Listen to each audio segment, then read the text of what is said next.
अकोला अमरावती या मूर्तिजापूर तालुक्यातून गेलेल्या राष्ट्रीय महामार्ग क्रमांक 6 वर पडलेल्या मोठमोठ्या खड्ड्यांमुळे वाहतुकीला अडथळे निर्माण होऊन कित्येक वाहन चालकांचे जीवघेणे अपघात झाले आहेत। या अपघातांमध्ये त्यांना प्राण गमवावे लागले आहेत। 23 डिसेंबर रोजी सकाळी 6 वाजेच्या दरम्यान MH40 AK 6696 क्रमांकाचा कुरिअर नेणारा ट्रक मुंबईवरून नागपूरला जात असताना अचानक चालकाचं वाहनावरील नियंत्रण सुटलं। 24 वर्षीय विकास गाडेकर हे वाहन चालवत होता। त्याचं नियंत्रण सुटल्याने ट्रक रस्त्याच्या मधोमध उलटला। त्यामुळे महामार्गावरील वाहतूक तब्बल 2 तासपर्यंत खोळंबली।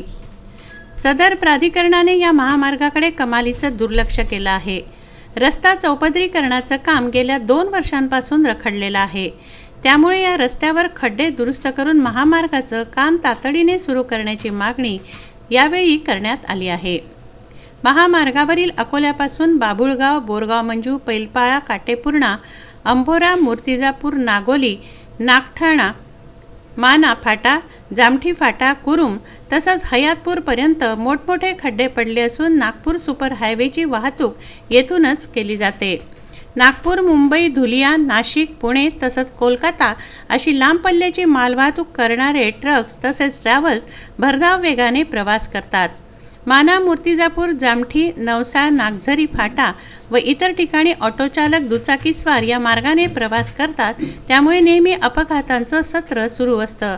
खड्डे मोठे असल्याने रात्रीच्या वेळेला अपघात होऊन कित्येकांना अपंगत्व आलं आहे। बऱ्याच वेळा या खड्ड्यांमुळे अपघात, वाहन उलटणे, टायर पंक्चर होणे, पाटे तुटणे, एक्सेल निघणे असे प्रकार नित्याचे झाले आहे।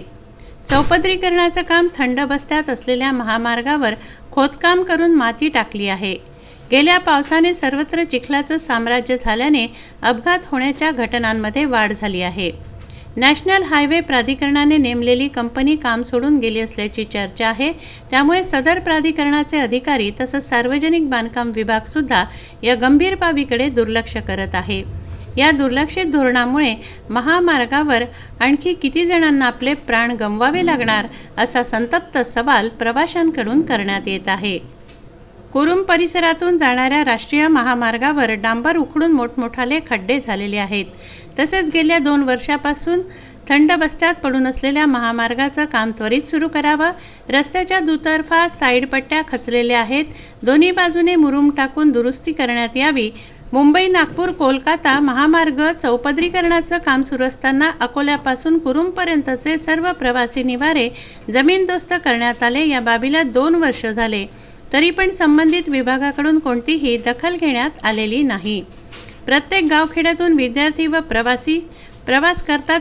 त्यांना बस थांब्यावर वाहनाची वाट बघण्याकरता हे प्रवासी निवारे होते। मात्र आज येथे कोणतीही सुविधा नाही। त्यामुळे गेल्या पावसाळ्यापासून उन्हातान्हात भर रस्त्यावरच उभं राहून वाहनांची ताटकळत वाट बघावी लागते आहे। या बाबींची दखल घेऊन त्वरित प्रवासी निवाऱ्यांची व्यवस्था करावी। महामार्ग चौपदरीकरणाचं काम सुरू करण्यात आलं आहे, ते पुढे न्यावं।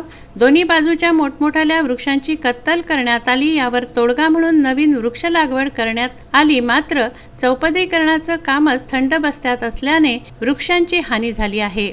लोकप्रतिनिधींनी याकडे लक्ष देऊन कार्य पूर्णत्वास नेण्याची मागणी नागरिकांची आहे। गेल्या 2 वर्षापासून काम खंडित पडलेलं आहे। रस्त्याचं कोणत्याही प्रकारचं पुनर्गठन नाही। जे जुने काळातले जे मोठे झाडं लावलेले गेले होते त्यांची कत्तल करण्यात आली आहे। आणि जे छोटे वृक्षरोपण केलेलं होतं त्यांना काही जनावरांनी आणि काही मौसमच्या कारणानं ते मृत्युमुखी पडले आहे। जागोजागी जे छोटे बस स्टँड होते जिथं खेडेपाड्यांचे लोक आपलं उन्हाळ्यात पावसाळ्यात आपलं कसं तरी तिथं उभं राहण्यासाठी ते पण तोडण्यात गेल्यात आहे। आणि गेल्या 3 वर्षापासून तिथं कोणत्याच प्रकारचं परिवर्तन नाही। आणि रोडाचे जे कार्य होते ते जेमतेम तिथंच पडलेले आहे। बाळासाहेब गणोरकर, विदर्भ न्यूज, मूर्तिजापूर।